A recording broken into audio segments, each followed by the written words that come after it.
Hey, what's up, guys? Coach Chris here, aka the Gainz Doc, and excited to be back for part two of our four-part video series on training principles. Last video we talked about training frequency and what that means and how you can apply it.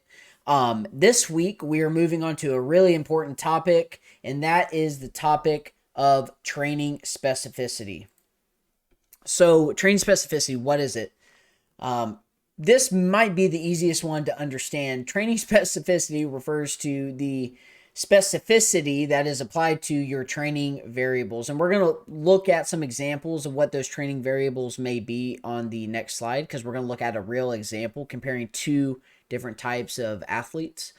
But yeah, specificity is just how specific are you getting? How much attention to detail, in other words, are you paying for your choices when it comes to things like exercise selection, rest, all of that sort of stuff, which again, we're going to look more at specific factors here in a second. But that's all training specificity refers to. It's really easy to understand. How specific are you getting with your training choices, right? So why does specificity matter? Well, the biggest and probably most obvious reason is because when you have a goal outcome, you want to be sure that you're doing things that are productive and will lead towards the accomplishment of that goal, right? You don't want to waste your time doing something that's not going to necessarily help you get your goal. If you want to become a really great marathon runner, it's probably not going to make sense to follow a 6-day push-pull leg split in the gym. That's not conducive or productive for your goals. So that's a quick example of training specificity. So it matters because if you don't want to be wasting your time doing things that aren't going to help your goal, you should care about training specificity and really paying attention to that. So let's look at a really quick example of training specificity. So we're going to compare a bodybuilder versus a strength athlete or a powerlifter. And the reason I'm using this comparison is because number one, I coach bodybuilders. Number two, I used to be a powerlifter. So I kind of have a foot or have had a foot in both camps here. So when we look at these two types of athletes, what is different? And also for the sake of this example, we're going to go ahead and say that both of these athletes are very aware of training specificity and they've applied this principle to their training program. Okay.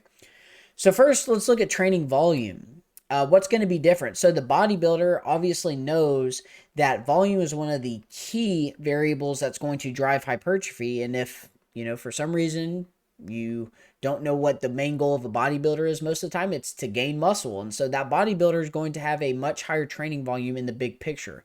On the other hand, the powerlifter, strength athlete, their overall training volume isn't going to be as high. It's also not going to be dirt low, and it will fluctuate from time to time, but a super high training volume is not going to necessarily help that powerlifter get as strong as humanly possible on the core lifts that they have to perform for competition. So that's the first thing, high volume versus, generally speaking, a much lower volume. Training frequency. This is going to be a humongous factor for the bodybuilder because, again, frequency, as we talked about last week or in the last video, is a big driver for muscle hypertrophy. So they're going to have to get really fine-tuned on that training frequency. What muscle groups are getting trained more frequently versus not. And so with the powerlifter, they still do have to worry about frequency, of course, because recovery and performance are two huge aspects, of course, for strength athletes. And because it's a performance-based sport, not an aesthetic-based sport like bodybuilding. But still, there's going to be some differences there because a bodybuilder, generally speaking, is going to train muscles and maybe even certain exercises much more frequently than a powerlifter might. Exercise selection. Now, this is going to be a huge one because, especially with the emergence of things like power building, I think that's confused a lot of people on training specificity. And I'm not saying that power building is a bad method or anything like that. I just don't know that it's the most optimal unless you have really, really specific genetics for that. And trust me, you'll know if you do. But generally speaking, because that's what we're talking about here, is kind of generalized ideas. A bodybuilder is going to focus more on isolation movements. And not to say that they'll ignore compounds. They certainly will still do compound movements, but that's not really their bread and butter. Isolation movements is really where you'll find a lot of bodybuilders spending their time, because it's more productive for their goals, right? Especially when you're talking about developing symmetry and proportion. And isolation movement is going to help you do that. Um, Now on the powerlifter side, way more focused on those compound multi-joint movements that are going to ultimately lead to them being able to generate more strength and more power over time, because again, that's their goal. So it makes sense to focus on that sort of lifting. Rep ranges, bodybuilder is going to be training likely 10 to 25-ish reps, given their preference and a few other factors that we won't get into. But generally speaking, going to be training higher because again, it's more tied to their goals of gaining muscle mass. Not so much worried about the strength gain there. Powerlifters, almost the exact opposite. Generally speaking, they're going to be training. I feel like I've said that a lot. If I have, I apologize. I don't mean to be saying the phrase generally speaking a lot. I'm sorry if I've been saying that a ton. Sorry.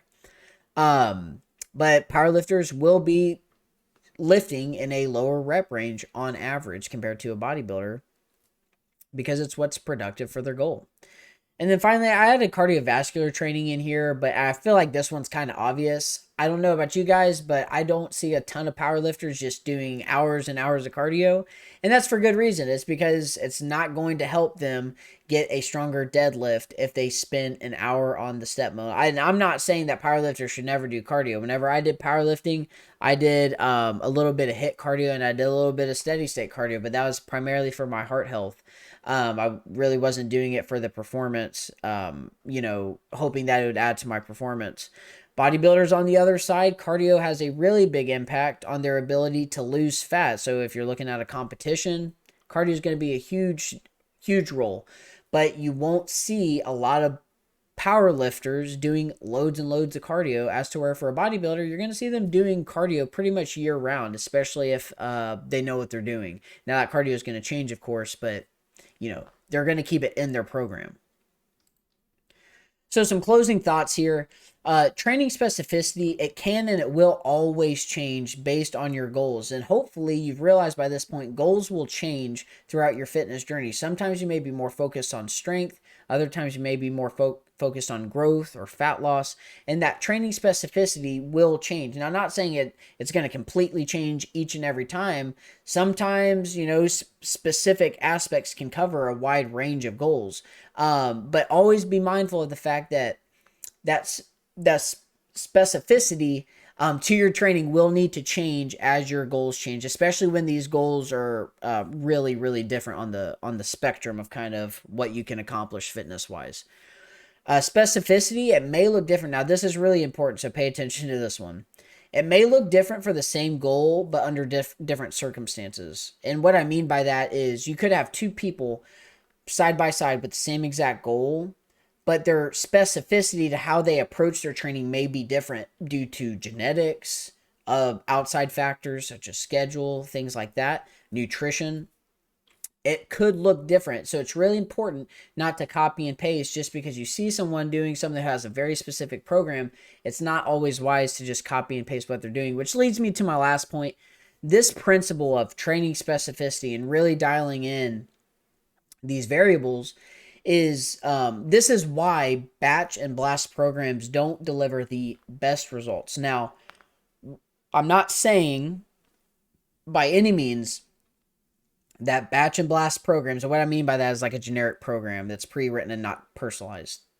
I'm not saying they don't deliver results, because that's not true. I've seen plenty of people get great results off of a program that was not necessarily tailored to them. But what I am saying is, if you care about optimal results or the best results for you, this principle is why those programs don't deliver that, if that makes sense.